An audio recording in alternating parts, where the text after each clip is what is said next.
ำลายอีกครั้ง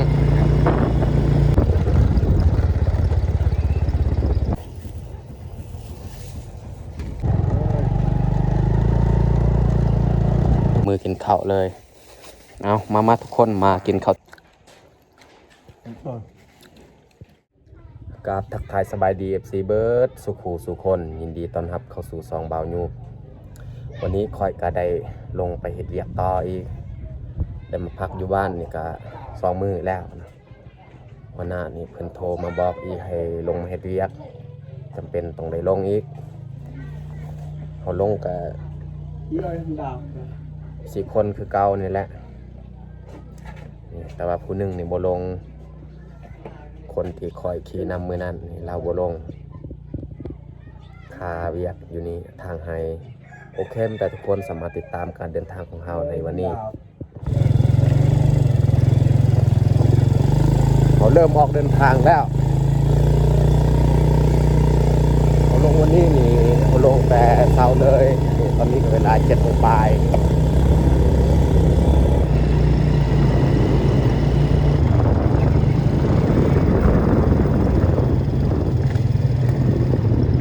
หมู่บ้านเฮาทำลายอีกครั้ง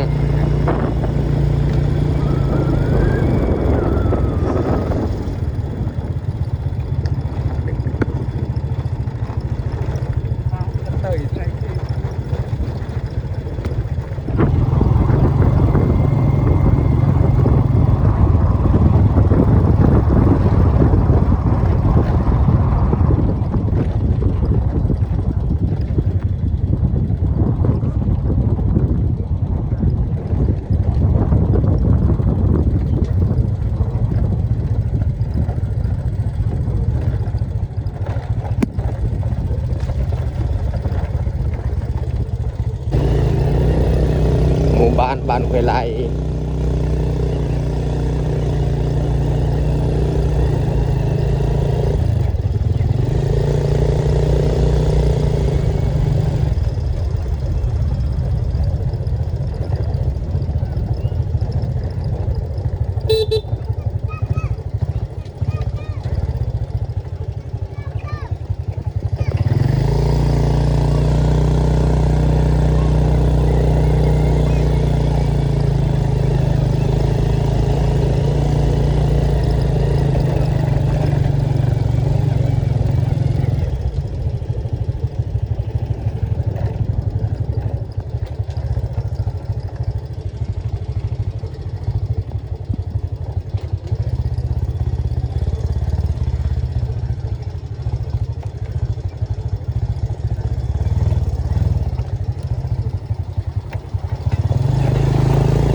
ตอนนี้ก็หอดทางหลวงแล้ว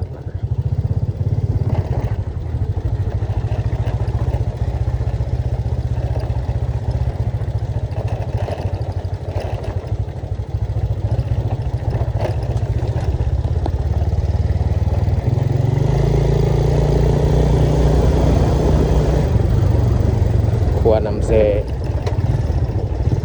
กองแต่นี่บ่หลายปานใดคำอยู่ลุ่มหลาย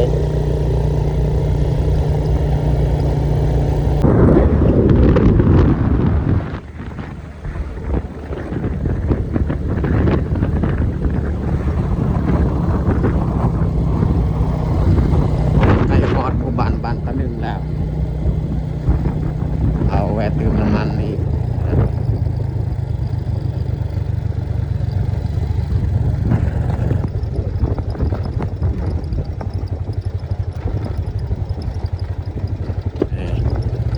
แล้วหมู่บ้านตะลึง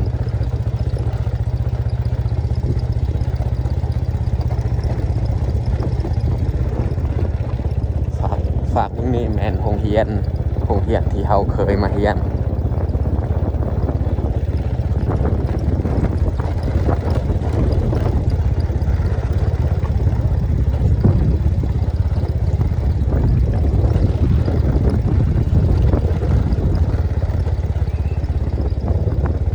ซื้อมัน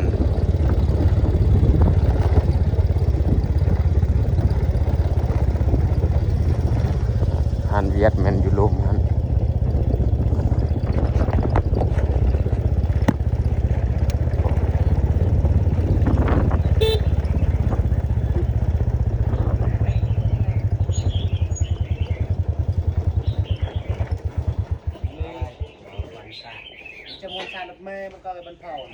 เติมน้ำมันฮอตนี่เขาเปลี่ยนขี่นำผู้นี้อีกเพราะว่าทีมงานบ้านเฮานี่เขาลงปักซองหลายคนเฮานี่ฮอตก็เริ่มเก่า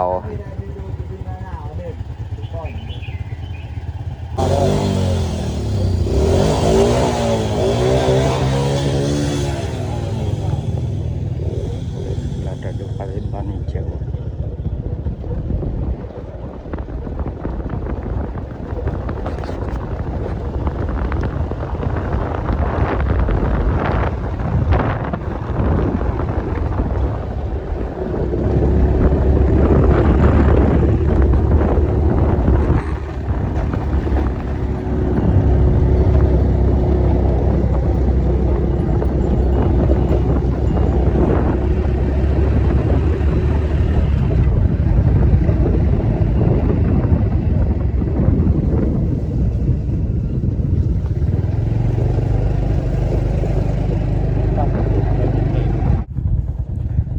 ตอนนี้นี่เขาเดินทางกา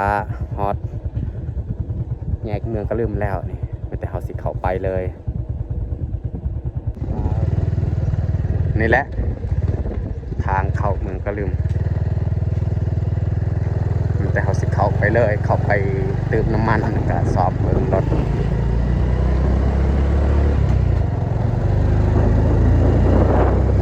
ทีมงานเฮานี่เขาไปก่อนแล้ว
ฮอดเมืองก็ลืมแล้ว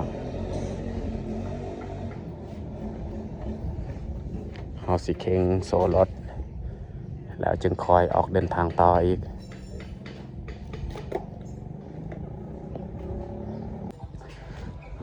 เราจะย่างไปซื้อของกินคอยกินตามทาง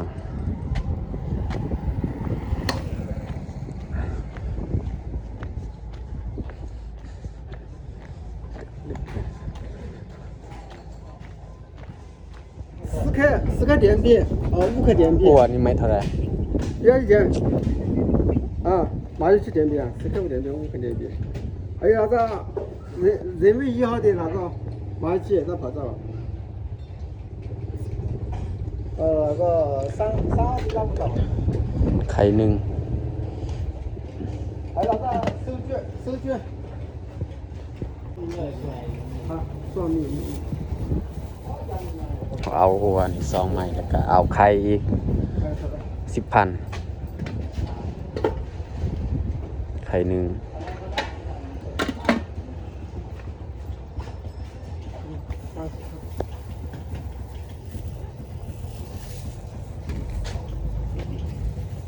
เงินทอนแต่เขาสิเตรียมออกเดินทางต่ออีก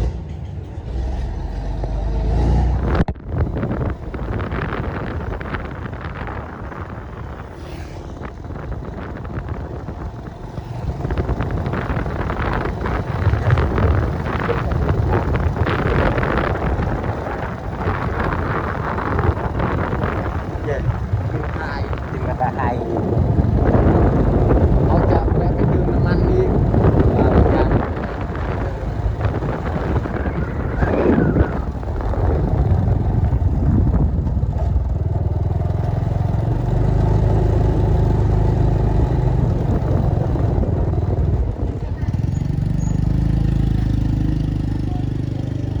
ผมว่ามาเติมน้ำมันดีกว่า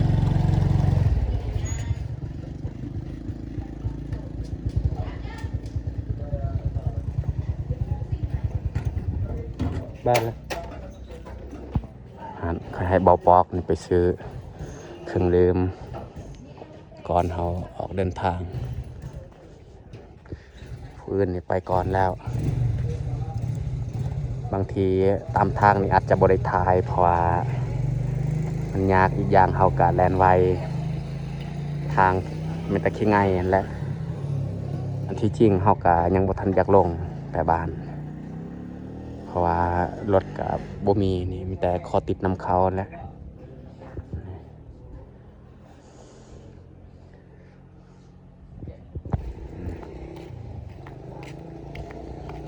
เตรียมออกเดินทางเลยเขาซื้อกินเล็กตะซอย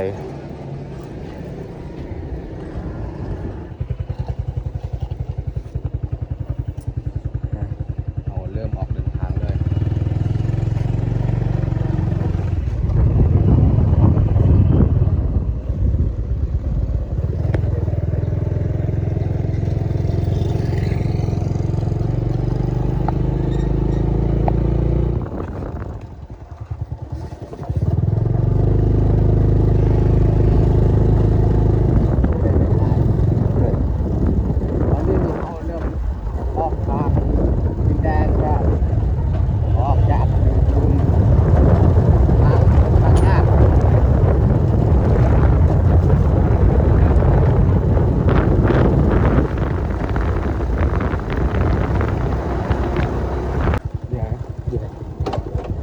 นี่เขากะฮอตทำอักแล้วช่วงหน้าแรกนี่เขาบอกทางเรือหรือบัสตัวมีขั้ว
ไปทางเขาบริษัท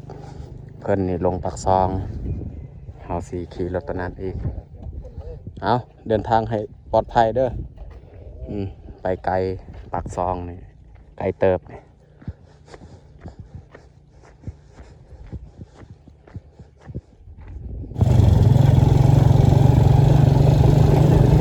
เข้าไปใน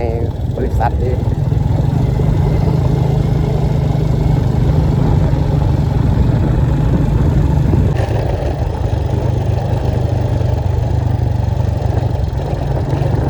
ฮอตบทันหินแล้ว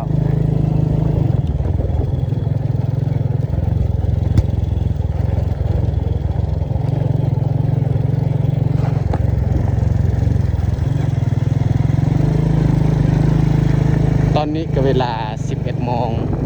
12 โมงยังแล้วว่าพอลงวันนี้นะครับรอบในบ้านค่อนข้างไวออกในเสาเลยก็เลยมาฮอดนี่แบบประมาณนี้แหละ 12 โมงว่าเราออกสร้างออกมีประมาณ 3-4 โมงแหละนี่เราก็แล่นไปอีก ตอนนี้ก็ฮอดสถานที่บอลเขาเฮ็ดเวียกอันจะเป็นโกดังที่เขาไปเฮ็ดเขาลงไปนั่นแหละอันนี้จะเป็นทานเขากองไว้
ก็ฮอดแล้ว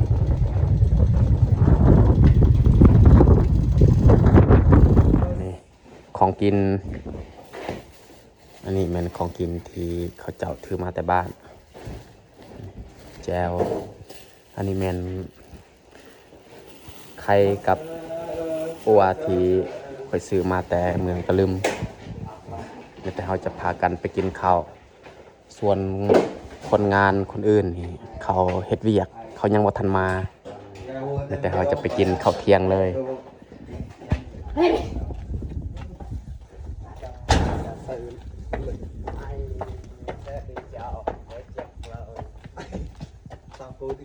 เขาเวลาเขาไปซ่า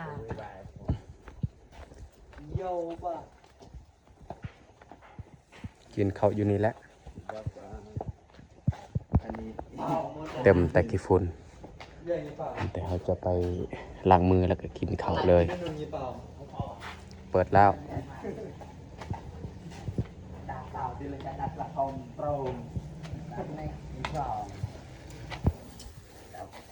แต่เขาจะลงมือกินข้าวเลย เอามาทุกคนมากินข้าวเที่ยงนำกัน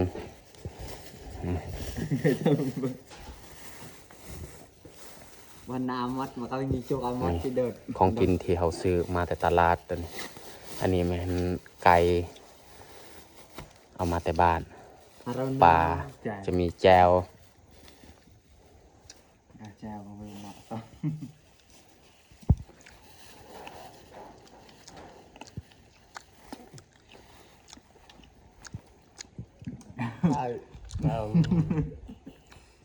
อะไรบ้างเจ้าก็จะได้เวลดังกันให้เขาถึงรู้ง่ายตักอันนี้ก็แบบที่ลองออกแล้วก็ซอง สินไก่ งั้นเวลาไปห่อมันอยู่ปลาใหญ่แง่มันมาเป็ดโซเอลเมลคืออันนี้บอกโซเอลแง่ มันที่กระไดอันแยมแล้วจ่อกับอันหาปลา บางนี่ครับเป็น ก็ว่า